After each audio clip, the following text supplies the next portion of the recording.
मी स्वतः महाराष्ट्रात सगळीकडे फिरते, मला नाही महाराष्ट्रात कधी भीती वाटत आणि मला कुठली सिक्युरिटी नसते, कारण महाराष्ट्र सुरक्षितच आहे।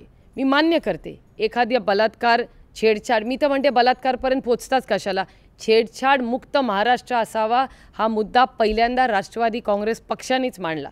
त्याच्यामुळे बलात्कारापर्यंत पोचायचंच नाही। ह्या महाराष्ट्रात कुठल्याही मुलीची जर छेड होत असेल, कुठला मुलगा किंवा कोणी व्यक्ती करत असेल, त्या व्यक्तीवर राष्ट्रवादी काँग्रेस पक्ष जातीने लक्ष घालेल आणि मला अभिमान वाटतो की महाराष्ट्राच्या पोलिसांनी जातीने याच्या लक्ष घालून मुलांच्या आणि महिलांच्या सुरक्षिततेसाठी लक्ष घातलेलं आहे। आणि आर पाटलांनी सगळ्यात चांगलं काम जे जर केलं असेल, या सातत्याने त्यांचं लक्ष असतं सुरक्षिततेवर, की महिला पोलीस भगिनी ह्या पोलिसामध्ये जास्त आलेल्या आहेत।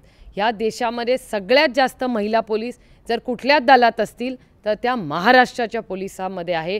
20,000हून जास्ती युवती आणि महिला आज महाराष्ट्राच्या पोलीस दलामध्ये आहेत आणि हे फक्त मी सांगत नाही, तुम्ही देशात कुठल्याही राज्यात जाऊन बघा, महाराष्ट्र ह्याही गोष्टीमध्ये अव्वल नंबरला आहे।